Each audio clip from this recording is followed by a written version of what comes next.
حضرت جنید بغدادی، یہ تو حضور غوث اعظم کے بھی پیر ہے نا، یہ تو حضرت داتا علی اجمیری کے بھی پیر ہیں۔ حضرت جنید بغدادی کے بارے میں داتا صاحب نے لکھا ہے کشف المعجوب میں، فرماتے ہیں میں عالم بن گیا، پڑھ گیا، میرے ماموں بھی تھے، میرے مرشد بھی تھے حضرت سری سکتی رحمت اللہ علیہ، تو مجھے اکثر کہتے ہیں کہ جنید یار تقریر کیا کر۔ میں کہتا ہوں حضور ابھی میں نیک نہیں، ابھی میں خود ٹھیک نہیں۔ میرے پیر بھائی بھی مجھے کہتے ہیں کہ حضرت کی بھی خواہش ہے تو ہمارا بھی دل کرتا ہے، لگتا ہے کہ آپ کی گفتگو کی برکت سے اللہ بڑے لوگوں کو ہدایت عطا فرمائے گا، آپ وسیلہ بنیں گے تو بات کیا کریں۔ کہتے میں ٹال دیتا، میرے نصیب دیکھو، ایک دن میں اپنے گھر میں سویا ہوا تھا تو اچانک بغداد کی ساری گلیوں نے مہکنا شروع کر دیا۔ فرماتے اچانک ٹھنڈی خوشبوئیں پھیل گئیں، میرے نصیب دیکھو کہ مجھے مصطفیٰ کریم کا دیدار نصیب ہو گیا۔ خواب میری وچ آیا ماہی تے میں گل وچ پا لیا باواں تے ڈر دی ماری اکھ بھی نہ کھولاں کتے پھر بچھڑ نہ جاواں۔ کہتے ہیں حضور تشریف لائے تو مصطفیٰ نے بڑا ہی نوازا، محبوب نے بڑا ہی نوازا، کاش آپ کو لذت آئے اس بات کی۔ حضور نے اللہ اکبر بڑا ہی نوازا۔ کہتے ہیں محبوب جانے لگے تو ہلکا سا جملہ، میٹھی سی بات، ایک جملہ بڑا میٹھا سا، جاتے دفعہ فرمانے لگے جنید تقریر کیا کر یار، تقریر کیا کر۔ داتا صاحب لکھتے ہیں، داتا صاحب فرماتے ہیں کہ حضرت جنید بغدادی کہتے ہیں عرض کی حضور اب تو ضرور کروں گا، اب تو روز کروں گا، کھول کے کروں۔ فرماتے ہیں میں جب اٹھا نا، فجر کی اذان ہوئی، وضو کیا، سنتیں پڑھی تو دل میں چور آ گیا۔ میرے دل میں خیال آیا کہ پیر صاحب نے تو کبھی نہیں بتایا کہ انہیں دیدار ہوا ہے، تو مجھے تو ہوا ہے نا۔ پیر صاحب نے، بہت سارے لوگ پیر صاحب سے خود سیانے ہوتے ہیں نا، ان کو خود نور نظر آتا ہے روز خواب میں، وہ بہت سارے جلوے خود بیان کر لیتے ہیں۔ تو کہتے ہیں میرے دل میں خیال آیا کہ پیر صاحب نے تو کبھی نہیں بتایا، تو مجھے تو ہوا ہے۔ کسی درویش نے ایک شعر کہا تھا پر بڑے مسئلے اس نے حل کیے۔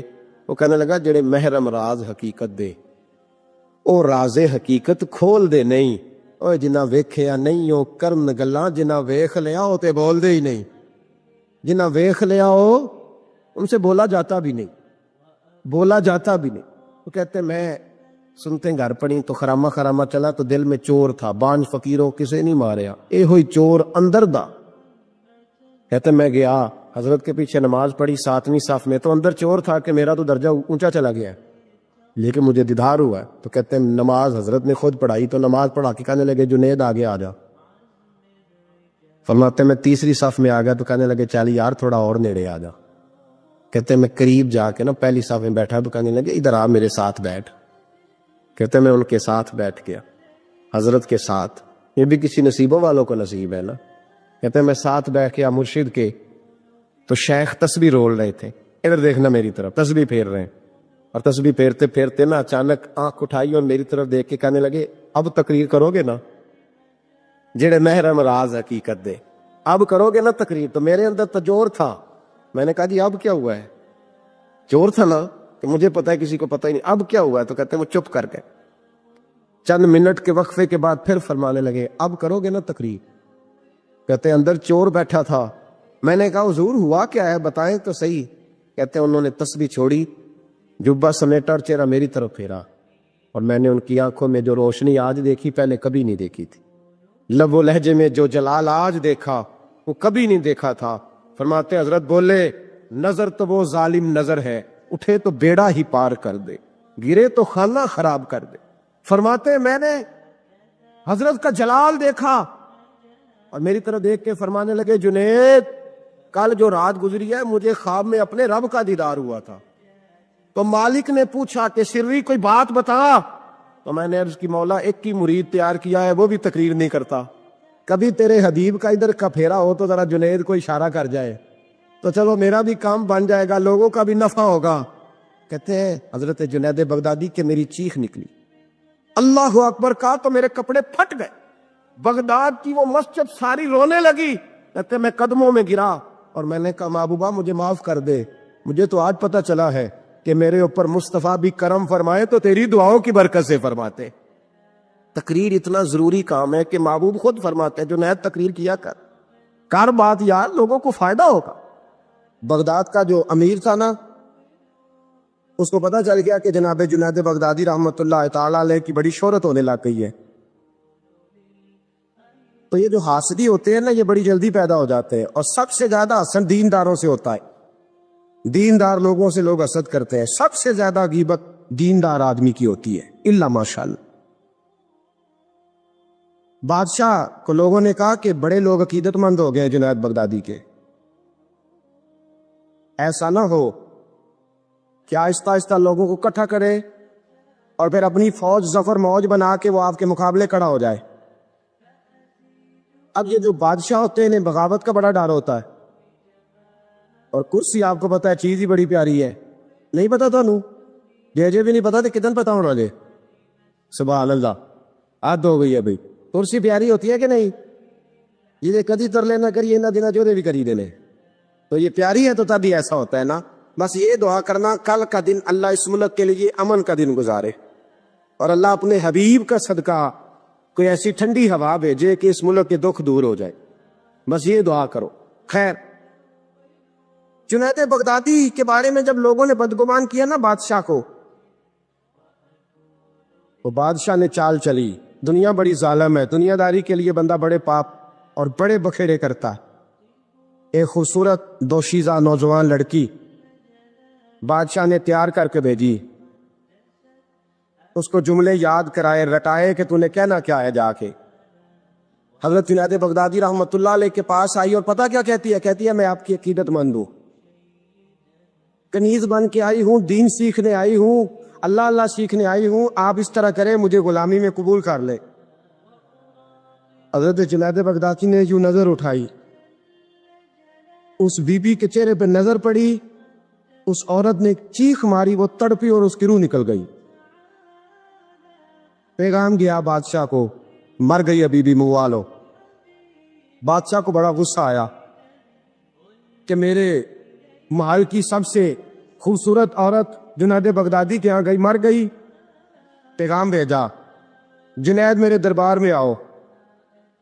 حضرت جنید بغدادی فرمانے لگے فقیر کا بادشاہوں سے تعلق ہی کوئی نہیں، میرا بادشاہوں سے تعلق، میں نے کیا لینے آنا؟ تجھے کوئی کام ہے تو الگ بات ہے، مجھے تجھ سے کوئی کام نہیں. بادشاہ کو اور غصہ آیا، میرے پاس نہیں آیا، گھوڑے تیار کیے، لشکر بنایا، حضرت جنید بغدادی کے پاس پہنچ گیا. جب آپ کے دربار میں آیا نا تو حضرت جنید بغدادی رحمۃ اللہ علیہ بیٹھے تھے، پورے غصے کے ساتھ آ کے بیٹھا، کہنے لگا بڑا تو فقیر بنا پڑتا ہے، ولی بنا پھرتا ہے، بی بی مار دی. بڑا فقیر بنا پھرتا ہے، عورت مار دی.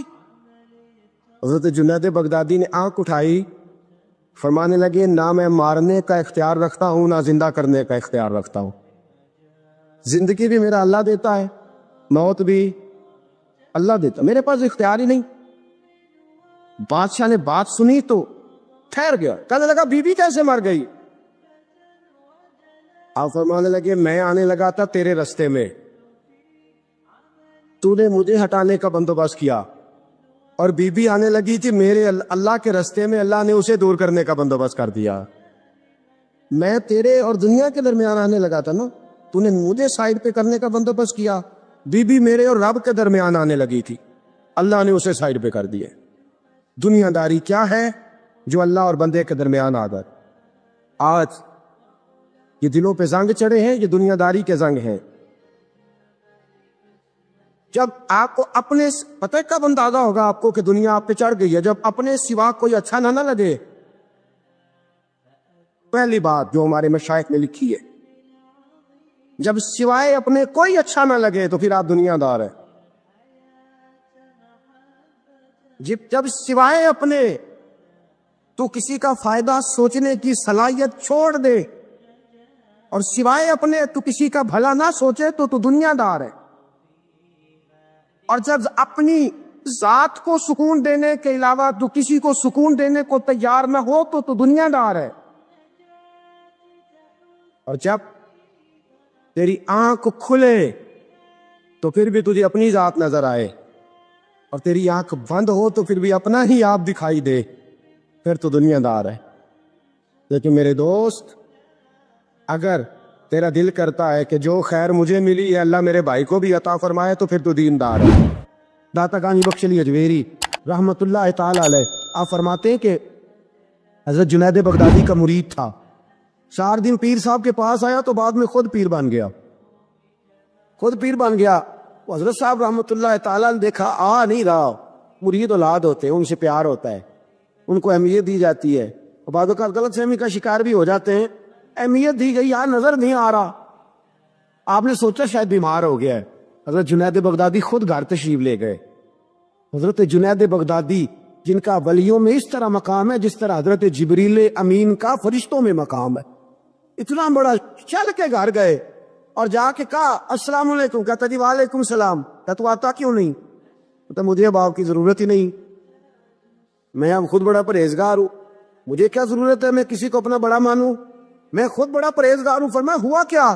کہنے لگا جی رات جب میں سوتا ہوں تو 2 فرشتے آتے مجھے براق پہ بٹھاتے اور جنت کی سیر کراتے، براق پہ بٹھاتے اور اللہ اکبر جنت کی سیر کراتے ہیں، میرے ہاتھوں کے تراشے ہوئے مٹی کے صنم آج بت خانے میں بھگوان بنے بیٹھے، میرے ہاتھوں کے تراشے ہوئے مٹی کے صنم، دیکھو تو صحیح، آج بت خانے میں بھگوان بنے بیٹھے۔ اور رائے پوری کہنے لگے وہ پتھر جن کو سکھائی تھی قوت گویائی ہم نے، وہ جب بولنے لگے تو ہم پر ہی برس پڑے، بولنے لگے تو وہ ہم پر ہی برس پڑے۔ کہنے لگا جی اب تو میں اللہ خیر کرے بڑا اونچا اڑ رہا ہوں، آپ کبھی گئے جنت میں؟ آپ مسکرا پڑے، فرمانے لگے بھیلیا آج جب جنت میں جائے تو ذرا لا حول ولا قوت بھی پڑھ لینا، آج جب جنت میں جائے تو ذرا وہ بھی۔ وہ کہنے لگا چلو ٹھیک ہے پڑھ لوں گا، اٹھ کے ملا بھی نہیں، حضرت واپس آ گئے۔ رات کو خواب آئی، جنت میں جانے لگا تو خیال آیا جناب جنید بغدادی نے کہا تھا پڑھ ہی لوں، پڑھنے لگا لا حول ولا قوت الا باللہ، آنکھ کھلی تو روڑی کے ڈھیر پہ بیٹھا تھا، روڑی کے ڈھیر پہ بیٹھا تھا۔ وہ جو بھاگ رہے تھے ان سے پوچھنے لگا او مجھے کہاں چھوڑ کے جا رہے ہو خواب میں؟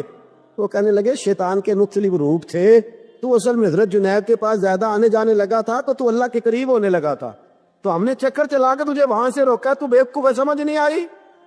اب رونے لگا جاؤں تو کس منہ سے جاؤں، حاضری دوں تو کس منہ سے دوں، اب میں کیسے جاؤں اس کی بارگاہ ناز تک، کس طرح حاضری دوں، گرا جو ان کی نگاہ سے وہ سنبھل نہیں سکتا۔ لیکن جیسے ہی دروازے سے اندر داخل ہوا حضرت جنید نے آنکھ اٹھائی اور مسکرائے، فرمایا میں نے تجھے پہلے ہی کہا تھا کہ لاہور تو پڑھ لینا، فرمایا آ جا، اللہ والوں کے دروازے بند نہیں ہوا کرتے، رب کریم کے بندوں کے دروازے تم ہی بند کرتے ہو، دل کا دروازہ جب بھی کرتے ہو، یہاں تو دروازہ کوئی قابل تو ہو، ہم شان نہیں دیتے، مانگنے والوں کو تو دنیا بھی نہیں دیتے ہیں، تو آ تو صحیح، تو دیکھ تو صحیح، آج بھی بڑی خانقاہیں آباد ہیں، بڑے اللہ کے بندے، بڑے اللہ کے بندے جو بڑے طریقے سے لوگوں کو قائل کرنے والے، سمجھانے والے، لیکن ہم کسی کے ساتھ اصلاح کا تعلق قائم کرنے کو تیار، یہ والا سرمایہ ہم اکٹھا ہی نہیں کرتے، ہم خود بڑے ہیں۔ حالانکہ بڑا وہ ہوتا ہے جس کا کوئی بڑا ہوتا ہے، بڑا وہ ہوتا ہے جس کا کوئی بڑا نہیں ہوتا، وہ کبھی بھی بڑا، تو یہ صحبت ہے۔ کسی نے مامور غزنوی سے کہا تھا تو بڑے عدل کرتا ہے، تو کہنے لگے اسی یہ کہ میں نے حضرت ابو الحسن خرقانی کی ڈیوٹی کی ہے، میں نے ایک اللہ کے بندے کی، اس نے میرا دل صاف کر دیا ہے۔ کہنے لگے حضرت ابو الحسن خرقانی کو میں نے پیغام دیا، میں نے کہا بابا جی ملنا ہے، تو بابا جی کہنے لگے تینوں کام میں کہ مینوں آج کل دا مولوی میری طرح دا ہوندا تے او آندا چلو فوٹو تے آئے گی نا ایم پی اے صاحب نے جانا چاہیے، چھیتی کرو، باقی کام چھڈو سارے، پہلے اتنے حاضری دئیے، ایک قضا نہ ہو جائے، اللہ خیر فرمائے۔ تو کہا اب بادشاہ وقت مامور غزنوی بھی کہنے لگا حضرت ابو الحسن خرقانی سے ملنا ہے، تو فرمانے لگے کام دیا کہ مجھے، کہنے لگا جی مجھے، تو فرمانے لگے آجا ملنا ہے، تو میرا کیا کام ہے تیرے پاس؟ وہ کہنے لگا آپ کو پتہ نہیں میں اولی الامر ہوں، بادشاہ وقت اطیع اللہ واطیع الرسول و اولی الامر منکم، تو آپ فرمانے لگے میری ابھی اطیع اللہ واطیع الرسول ہی پوری نہیں ہوئی، اس سے آگے گزروں گا تو کوئی اور بات ہوگی نا۔ خیر مجبور ہو گیا ابو الحسن خرقانی، توجہ ہے آپ حضرات کی، کہتے ہیں حضرت کہ مجھے مجبور کر دیا تو میں خود گیا ملنے، جب میں ملنے حاضر ہوا نا تو میرے دل میں خیال آیا کہ شاید بابے کا خیال ہے کہ میں کنجوس بادشاہ ہوں، میں نے جب دیے نا موٹے نذرانے اور جب میں نے ہیرے جواہرات مسلح کے نیچے چھوڑے اور چمک آنکھوں تک آئی تو بابا جی اٹھ کے ملے ہی ملے۔ بڑی طاقت ہوتی ہے ان مال میں، سرمایہ میں، لیکن کہتے ہیں جب میں اندر گیا تو بابا جی نے میرا استقبال ہی نہیں کیا، میں نے ایک ہاتھ آگے کیا تو بابا جی نے بھی ایک ہی کیا، دوسرا کیا تو پھر انہوں نے دوسرا کیا. کہتے میں بیٹھ گیا, انہوں نے نا میری تواضع کی, ایک روٹی میرے ہاتھ میں دی, کئی دنوں کی خشک روٹی, اور ایک پانی کا گلاس دیا. کہتے ہیں میں چبانے لگا نا تو میرے گلے میں پھنس گئی. بادشاہ نازک مزاج ہوتے, توجہ ہے اب حضرات کی. کہتے اب میں نے کیا کیا, روٹی تو نہ کھائی گئی تو میں نے نا تھوڑی سی شرپیاں مسلے کے نیچے رکھی. تو حضرت ابو الحسن خرقانی کہنے لگے, ادھر دیکھیے گا, فرمانے لگے اور تم نے میری روٹی کیوں نہیں کھائی؟ کہنے لگا جی گلے میں پھنس گئی ہے.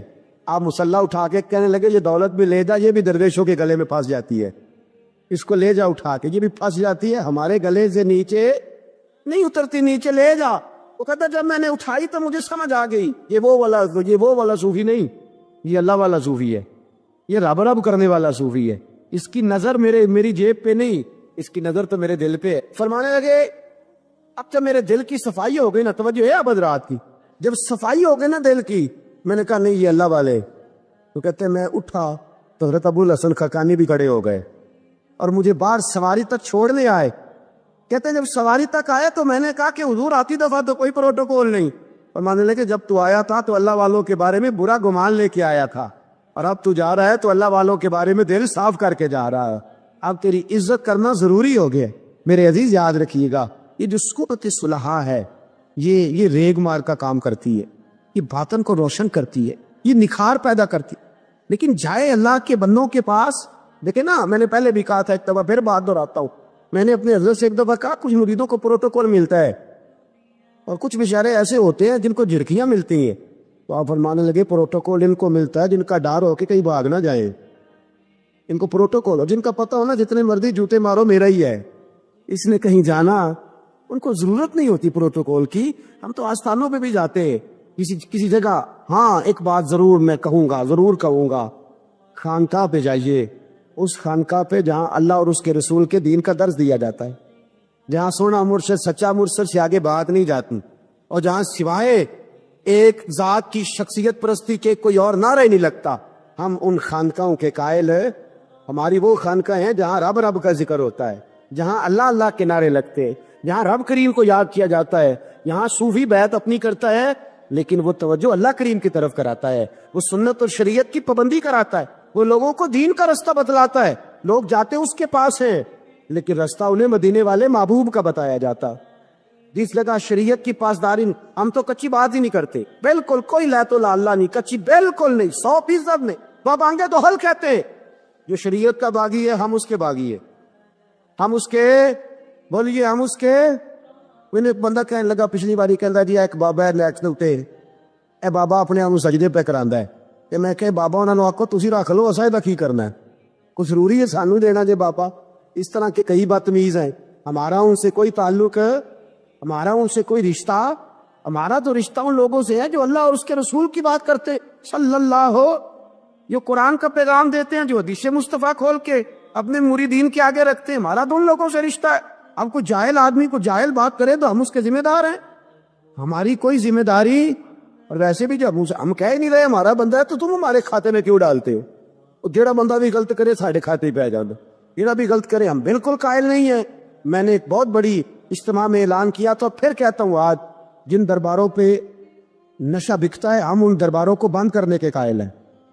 جس جگہ عیب ہوتا ہے ہم اس جگہ لوگوں کو قصدن منع کرتے ہیں جانے, قصدن کہتے ہیں بالکل نہ جاؤ, قطعا نہ جاؤ, کوئی ضرورت. دربار مزار اللہ کے ذکر کی جگہ ہے, اور اگر وہاں اللہ کا ذکر نہیں ہوتا, کوئی بدتمیزی ہوتی ہے تو وہاں جانا درست ہے. عورتوں کا درباروں پہ جانا درست ہے, ہم قائل ہی نہیں ہیں, قطعی طور پہ قائل ہیں. عورت بڑی باپردہ جائے گی اس صورت میں جائے گی جب گزارا ہی نہ ہو, تو کیا ضرورت ہے؟ بالکل ہم قائل نہیں ہیں ان چیزوں کے. ہم اہل تصوف ان لوگوں کو مانتے ہیں جو دین کی بات کرتے ہیں, دین کا, اور جسے بسم اللہ بھی سیدھی نہ پڑھنی آئے, رٹی رٹائی دعا مانگے. ہم تھوڑے خشک لوگ ہیں, ہم نہیں کرتے پیروی, ہم نہیں دستبوسی کرتے, دعا کر کے کھڑے ہو جاتے. سنو, وہ آپ نے حدیث سنی ہے نا کہ 70 صحابہ تھے اور ایک دودھ کا پیالہ تھا, تو حضور نے 70 کو پلایا تو 71ویں نمبر پر پیا. مصطفیٰ کریم نے فرمایا اگر میں اللہ کا رسول ہو کے 70 غلاموں کا جھوٹا پیتا ہوں تو بتا, تیرا یہ بخاری مسلم ہے. لیکن اب ہماری نفاست پسندیوں کے رنگ بھی نالے ہیں نا, انہیں روٹی کھا لئیے. اور اکثر اگر آپ ناراض نہ ہو تو بات کرنی پڑتی ہے, جب سامنے آ جاتی ہے تو کرنی پڑتی ہے. امیر کا جھوٹا ہو تو پھر خیر ہے, اگر غریب کا ہو تو جی چور صاحب ٹوپی ہے اور دے دیو تو یہ ماڑے دا ہاتھ لگ گیا کہ تو کے لیا، یہ ظلم ہے، یہ زیادتی ہے.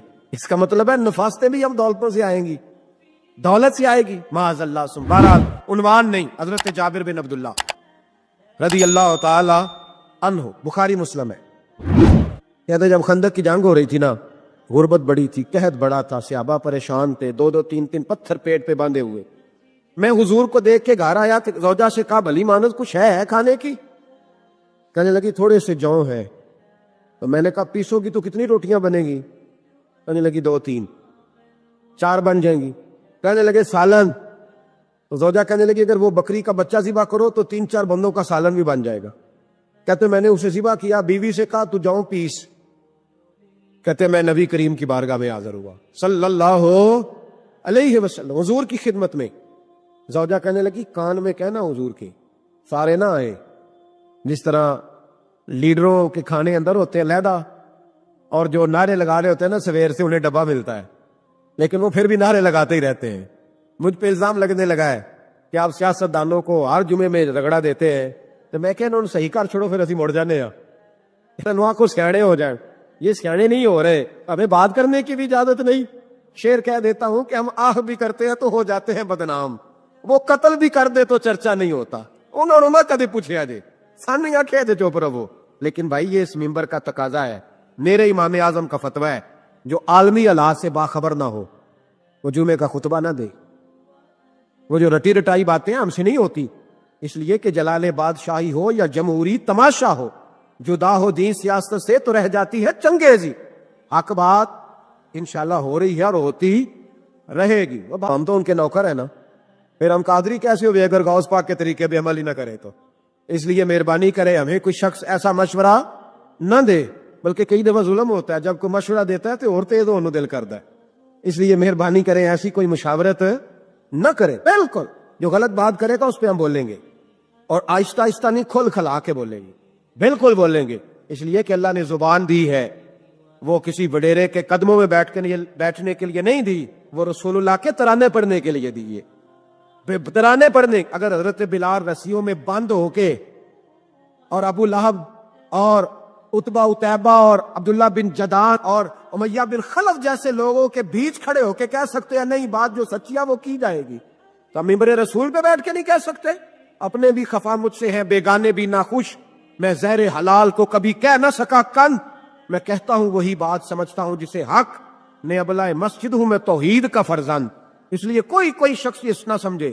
ہاں یہ بات علیحدہ ہے کہ ہمارا سیاسی ایجنڈا کوئی نہیں، ہمارا ایجنڈا رسول اللہ کی نوکری ہے صلی اللہ علیہ. سیاسی ایجنڈا کوئی نہیں. اللہ کے وجہ کی محبت تو سیاست کا چلن چھوڑ دیا، ہم اگر عشق نہ کرتے تو حکومت کرتے، وہ بات علیحدہ ہے. بہرحال عام دام برسر مطلب حضرت جابر بن عبداللہ رضی اللہ تعالیٰ عنہ کہتے زوجہ نے کہا کان میں کھانا. میں نے کان میں جا کے کہا حضور 2 4 بندوں کی روٹی ہے، آ جائے کھانا کھا لے.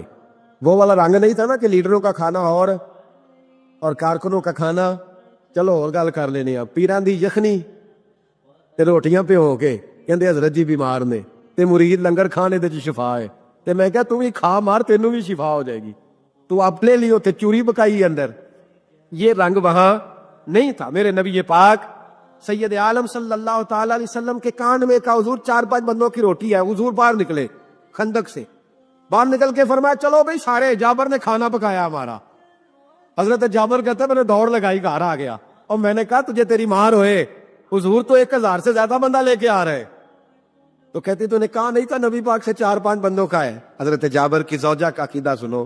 کہنے لگے میں نے تو کان میں کہا تھا، دوسرے نے سنا بھی نہیں، وہ تو حضور نے کہا سارے چلو. تو کہتے زوجہ مجھے تسلی دینے لگی، کہنے لگی بس پھر جو نبی آ رہے ہیں وہ انتظام بھی کرائیں گے، جو آ رہے ہیں وہ انتظام بھی کرائیں گے.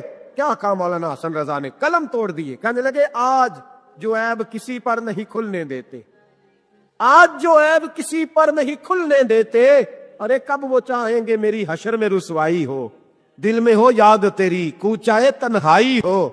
گئی بارش اور جل تھل می برسنے لگا، تو غوث پاک تقریر کرتے جا رہے ہیں، ہلکے بھی ادھر ادھر نہیں ہوئے، بس 2 جملے کہے تقریر روک. کہنے لگے اللہ تو دلوں کے حال تو جانتا ہی ہے.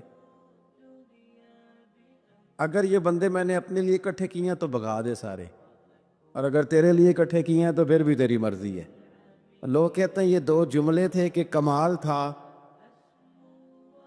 پھر بغداد سارے میں بارش ہوتی تھی پر وہاں نہیں ہوتی تھی جہاں غوث اعظم کی محفل ہوتی،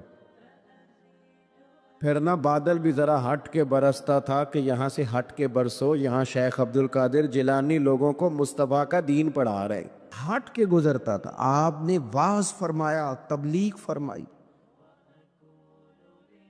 400 آدمی کاغذ قلم لے کے بیٹھتے تھے جو غوث اعظم کے بیانات لکھتے تھے، آپ جو جملے کہتے تھے وہ نوٹ کرتے تھے، 400 آدمی، تو سارے تابع دار اس زمانے میں بھی نہیں تھے، اور نہ ہی ہو تو مزہ آتا ہے، کوئی تھوڑے سے ہو نا دوسرے بھی تو چلو یہی کہہ لو کہ نظر نہیں لگتی۔ اس زمانے میں بھی کچھ لوگ تھے جو کہتے تھے نہیں جی نہیں، کوئی پڑھ کے پھونکتا ہے، یہ نہیں کوئی مسئلہ ہے۔ ایک شیخ یحییٰ بن نجات تھے، صرف نحو کے امام تھے، تو وہ بھی کہنے لگے، اپنے ایک شاگرد تھے کہ تیرا پیر کیا سگاتا ہے لوگوں کو اتنی دنیا جاتی ہے، تو وہ مرید تھے نا، شاگرد ان کے تھے، کہنے لگے کوئی نہیں حضرت صاحب، یہ کون سا مشکل مسئلہ، میرے ساتھ چلیں، چل کے دیکھ لیں، تو وجہ میرا محبوب نہیں ڈٹھا، جنوں ویکھ کے چند شرماوے، نا چل دیکھ لیتے ہیں، آ جا۔ تو شیخ کہتے میں پہلے دن گیا تھا میں چہرے پہ کپڑا ڈال کے، کوئی دیکھے نہ کہ اتنا بڑا مفتی بھی کسی کی تقریر سنتا ہے۔ امام راضی کہتے ہیں علم بھی حجاب بن جاتا ہے، نہیں تربیت نہیں ہونے دیتا، بندہ کہتا ہے میں پڑھا لکھا ہی بڑا، اڑ جاتا۔ شیخ یحییٰ کہتے ہیں میں چہرے پہ کپڑا ڈال کے گیا، پر جب غوث پاک کی محفل میں بیٹھا، رب رسول کی بات سنی، یوں لگا کہ ساری باتیں میری کر رہے، یہ میری تربیت ہو رہی ہے۔ پھر کپڑا آہستہ آہستہ سرکنے لگا، پھر میرے دل میں ایک دفعہ خیال آیا کہ لوگ دیکھ لیں گے کہ اتنا بڑا ہو کہ تو بھی تقریر سنتا، پھر میں نے کہا جس نے دیکھنا ہے دیکھے، اب وہ ٹھیک ہو گیا، غلامی کر لی تو کر لی، آزم یا تے لائیے ہی نہ، تے جے لائیے تے پھر توڑ نبھائیے، دیکھنا جس نے وہ دیکھے۔ حضرت غوث اعظم رضی اللہ تعالیٰ عنہ کی محفل میں بیٹھا، کہتے میں نے عجیب نظارہ دیکھا، غوث پاک کی تقریر ختم ہوئی تو ادھر سے 5 بندے کھڑے ہوئے، حضور چور تھے، پر آپ کی بات نے دل صاف کر دی، آج کے بعد پکی توبہ کرتے، محنت کر کے لوگوں کا مال بھی واپس کریں گے۔ پھر 10 ادھر سے کھڑے ہوئے، حضور بڑا لوگوں کو لوٹا ستایا، آبرو ریزی کی، آج ہم امیر ہو کے غریبوں کے پیر پکڑیں گے جا کے۔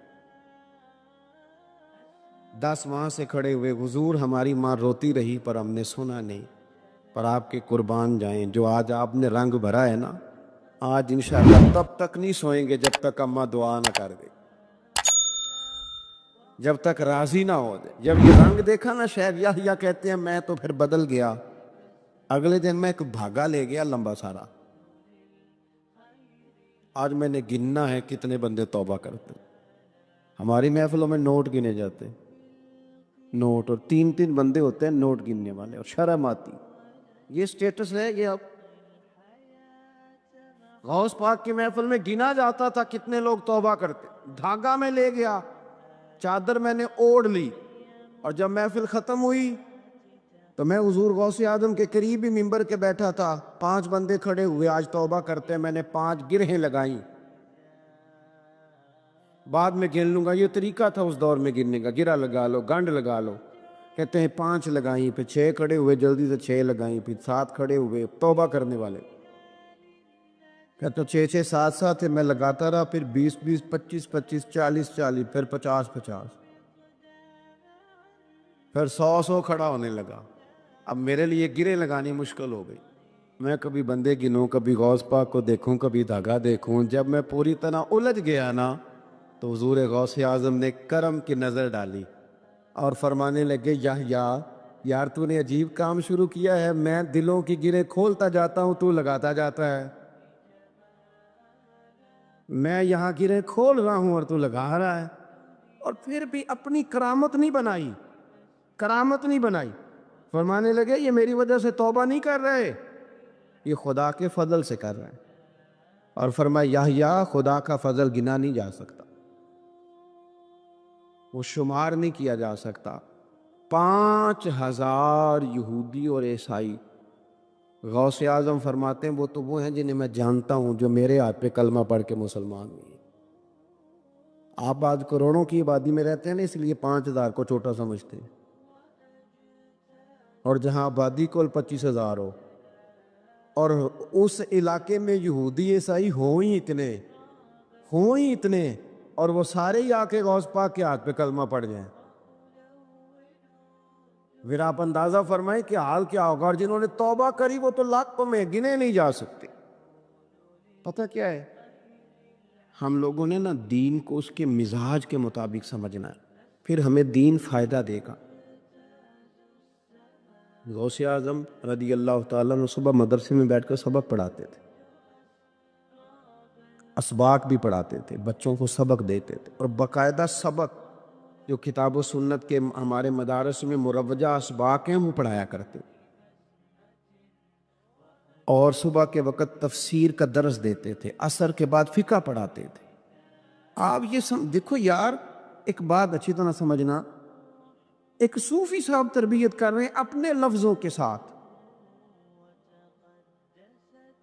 اس تربیت میں زیادہ اثر ہوگا کہ اگر وہ قرآن پاک کی آیت پڑھ کے تربیت کریں گے تو اس میں زیادہ اثر ہوگا۔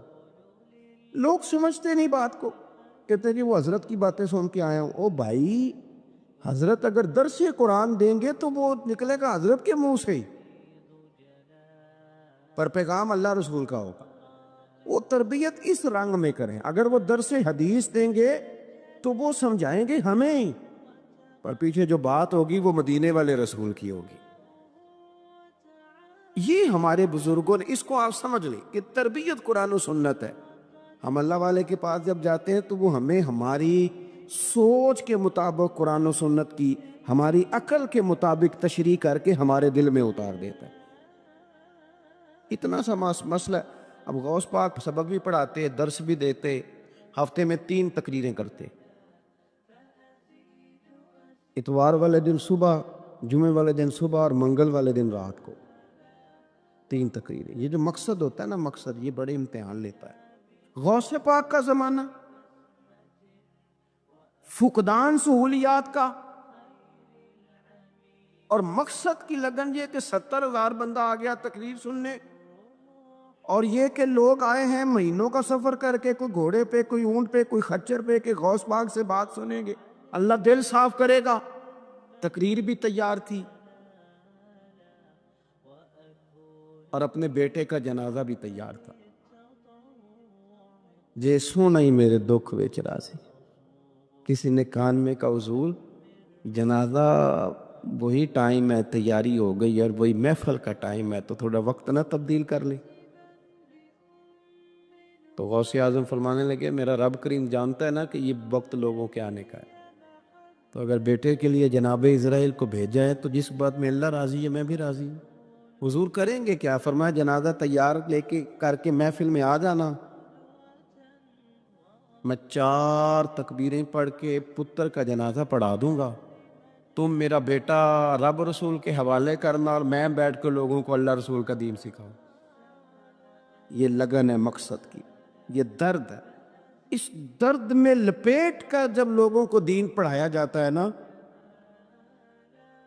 تو پھر وہ تقریریں نہیں ہوتی، پھر وہ دین روحوں تک اتر جاتا ہے۔ اس درد کے اندر جب لپیٹ کر حضور غوث پاک نے یعنی ممبر سے اترے اور بیٹے کا جنازہ پڑھایا، پھر ممبر پہ بیٹھ گئے، پھر رسول اللہ کا دین، اور زندگی ساری دین پڑھایا، اور ساری زندگی پیغام دی، اور اللہ کے بندوں سے پیار کیا، رب کریم کے بندوں سے محبت کی۔ غوث اعظم رضی اللہ تعالیٰ عنہ کشتی جہاں چلتی تھی نا دجلہ کے کنارے، وہاں کھڑے تھے تو ایک غریب آدمی رو رہا تھا،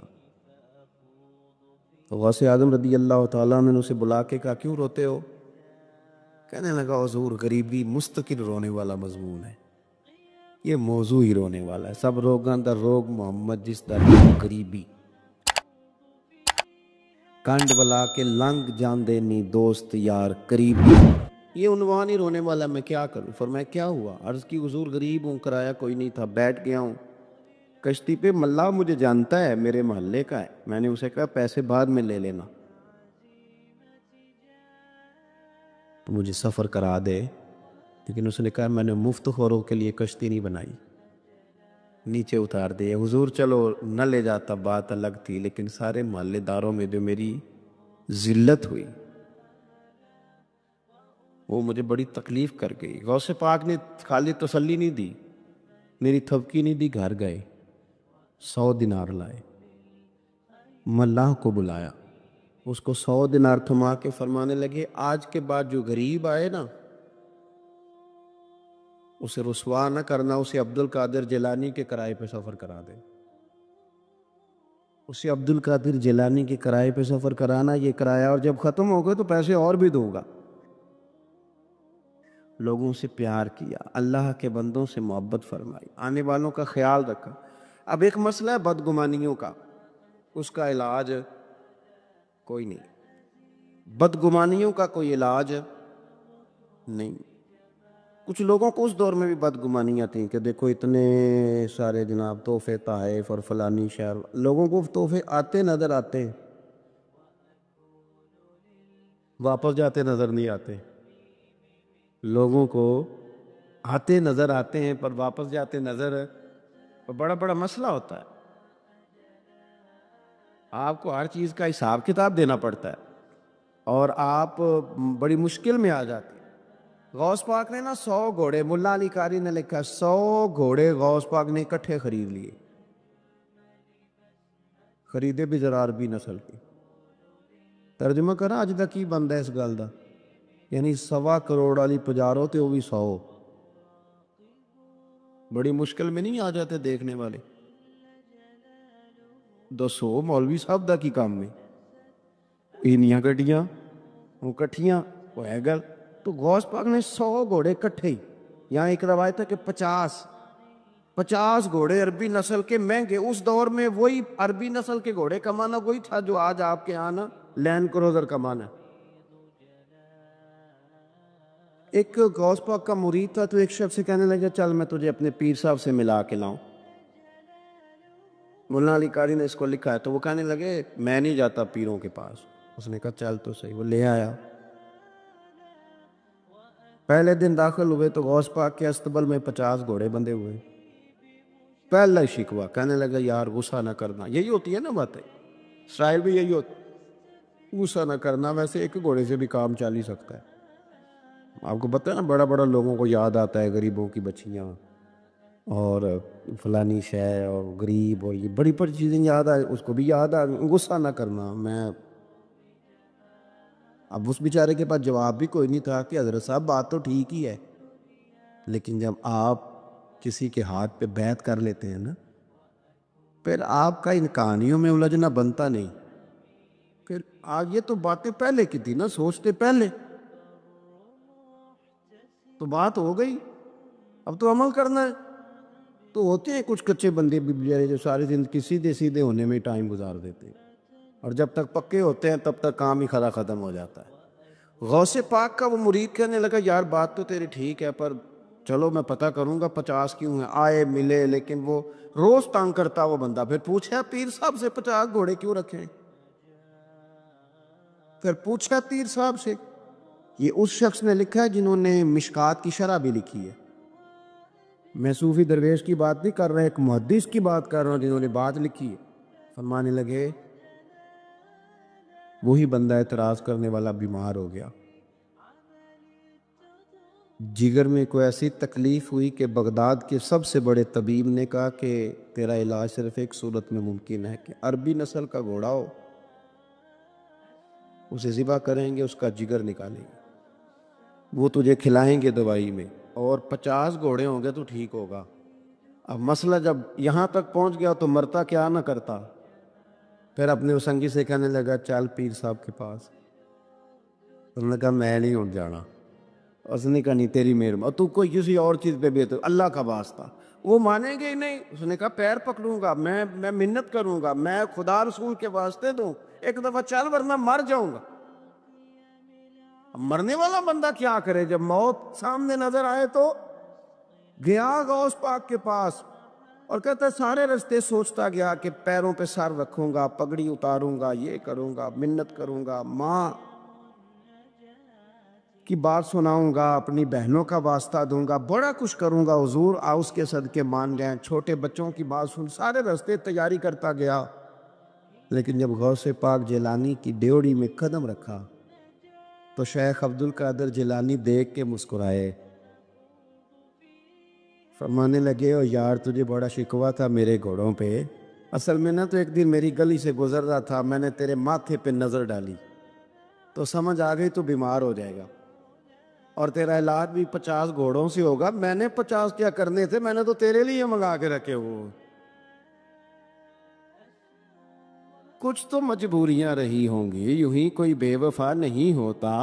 او خدا کے بندے تیرے لیے رکھے ہیں، فرمایا چارہ ڈالنے کی بھی ضرورت نہیں، وہ میرے مرید ہی ڈالیں گے، تو روز آیا کر، ایک لے جایا کر، اپنا علاج کرا کرنے لگا۔ حضور مرید کر لیں، فرمانے لگے جو اتنے امتحان لے کے بیعت کرے اسے نہیں کیا کرتے،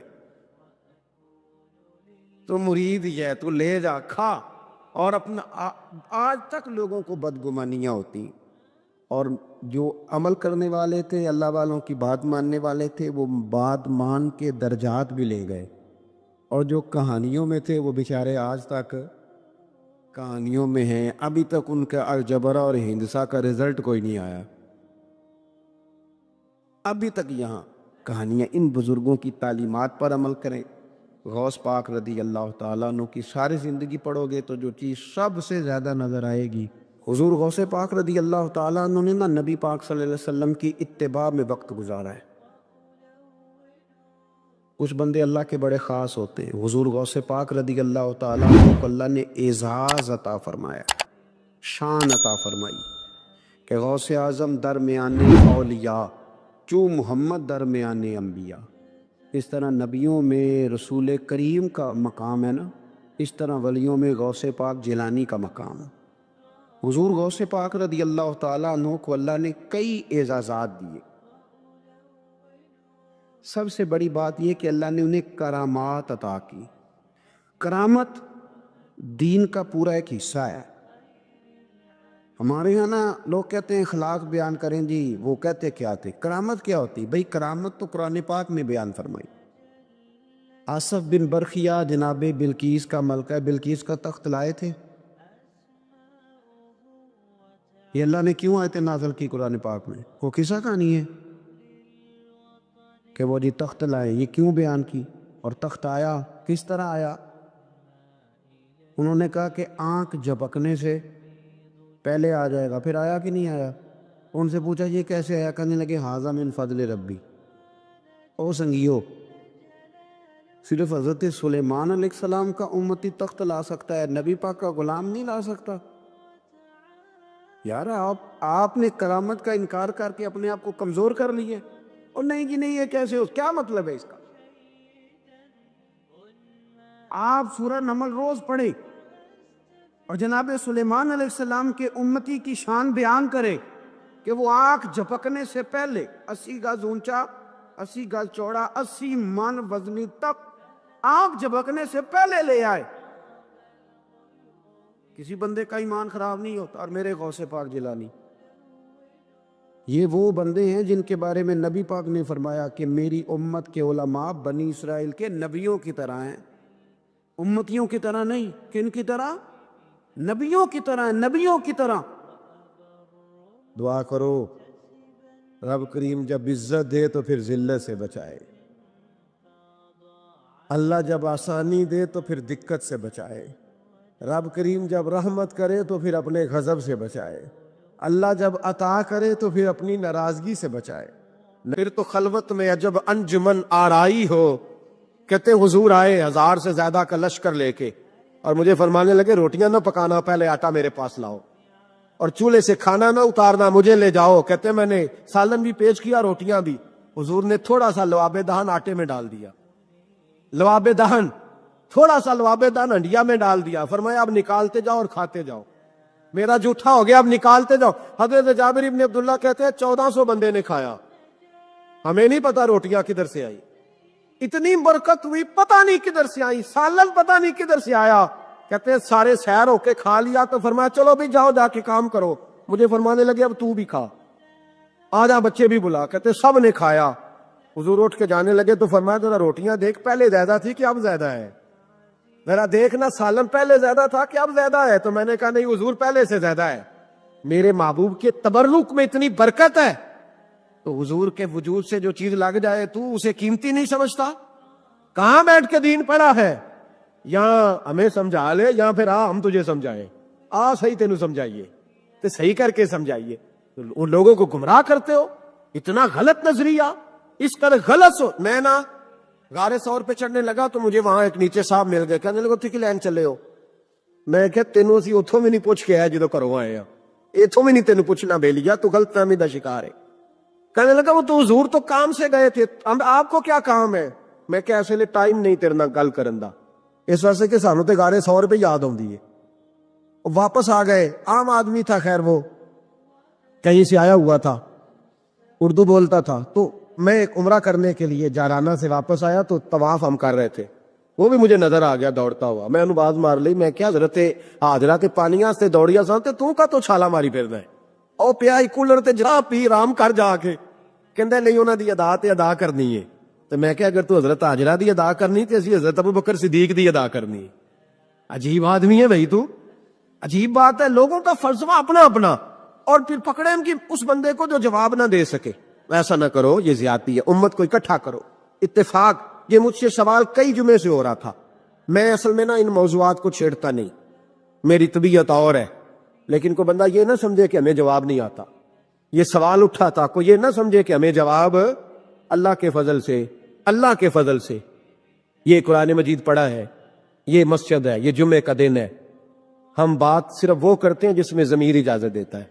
اس لیے کہ سدا تو نہیں نہ رہنا, پتہ نہیں صبح اٹھ سو کے اٹھنا ہے کہ نہیں اٹھنا, تو قوم کو گمراہ کر کے دین کے نام پہ جانا کدھر ہے. اس لیے بھائی خیال ہوتا ہے کہ تم لوگوں کو خراب نہ کرو, ہم تو چاہتے ہیں امت اکٹھی ہو جائے. لیکن یہ ظلم کرتے ہو, جب چھیڑو گے کسی کو تو پھر تو اس کا حق بنتا ہے نا وہ بولے. پھر چھیڑا جاتا ہے. تھوڑے دن ہوئے حضرت حلیمہ سعدیہ کا سارا گھر گرا دیا, بلڈوزر چلا دیا. کہنے لگے یہاں لوگ آتے ہیں تو شرک ہوتا ہے.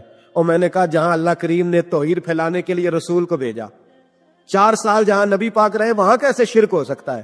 کس طرح کی تو بات کرتا ہے. بہرحال جہاں میرے نبی پاک بیٹھ جائیں وہ جگہ برکت والی ہو جاتی. اس جگہ کو چومنا مسلمان کا ایمان ہے, اس جگہ پہ سجدہ کرنا مسلمان کا ایمان ہے, اس جگہ بیٹھ کے تبرک حاصل کرنا یہ مسلمان کا. میں تو پہلی دفعہ ریاض الجنت میں داخل ہوا تو میرے ساتھی کہنے لگے کیا ہوا. میں کہا ادھر آؤ, لوکاں نو اگے جا کے ملنی, سانو ایتھے ہی لب گئی جے. روزہ تم من ریاض الجنہ, 12 حدیث لکھی ہے. حضور نے فرمایا جو یہاں آ گیا وہ جنت میں آ گیا. یہ ہے ارض جنت, یہ طیبہ کی زمین ہے. جنت بھی یہی, مال کے جنت بھی یہی ہے. ایک بات اور کرنی ہے, بڑی ضروری ہے, میری بھی اور آپ کی بھی ذمہ داری ہے, اس کو بھی ضرور کرنا چاہتا ہوں. سن لیں, محمود غزنوی نا گزر رہے تھے, یہ آپ نے نا میری طرف دیکھنا ہے, یہ بات سنتے ادھر دیکھو, خاص اہم مسئلہ ہے, اس پر بڑا ضروری ہے آپ کا متوجہ رہنا. محمود غزنوی کہتے ہیں میرے دل میں خیال آیا کرتا تھا ہمیشہ کہ میں واقعی سبکتگین بادشاہ کا بیٹا ہوں یا معاذ اللہ میرا باپ کوئی اور ہے. اور ایک خیال مجھے آتا تھا کہ قیامت واقعی قائم ہوگی, شک رہتا. اور تیسرا میرے دل میں خیال آتا تھا کہ یہ مولوی بیچارے کمزور سے ہوتے ہیں, تو حدیث پاک میں آتا ہے کہ علماء نبیوں کے وارث ہیں. تو یہ واقعی حدیث سچی ہے یا مولویوں نے اپنی شان کے لیے بنا لی ہے؟ کہتے شک تھے 3. میں کہتا نہیں تھا کسی سے, پر دل میں رہتے تھے. تو ایک دن میں ہندوستان کی ایک گلی سے گزر رہا تھا, تو دین کا ایک طالب علم نے کونے میں بیٹھ کے, تھڑے پہ پھٹے پہ بیٹھ کے نا سبق یاد کر رہا تھا. اسے جب سبق بھول جاتا نا, تو ایک ہندو کھتری کی دکان تھی, اس کے اندر چراغ جل رہا تھا اور ایک چھوٹا سا روشن دان تھا, اینٹ نکلی ہوئی تھی, وہاں سے نا ایک کرن بار آ رہی تھی روشنی کی. تو وہ طالب علم جب سبق بھول جاتا تو کتاب روشنی کے آگے کرتا, عبارت دیکھتا, پھر کونے میں جا کے یاد کرتا. محمود کہتے ہیں مجھے بچے کا ذوق بڑا اچھا لگا. میں نے اسے بلایا, میں نے کہا بچے تم لالٹین کیوں نہیں خریدتے؟ تو کہنے لگا میں یتیم ہوں اور رسول اللہ کا دین پڑھنا میرا شوق ہے, مدرسے میں پڑھتا ہوں پر غربت ہے, لالٹین نہیں. کہتے ہیں میں نے اسے تھپکی بھی دی اور لالٹین بھی دی. میں نے اسے کہا 2 سپاہیوں کی ڈیوٹی لگائی, جب تیل ختم ہو جائے تم نے تیل پہنچانا ہے.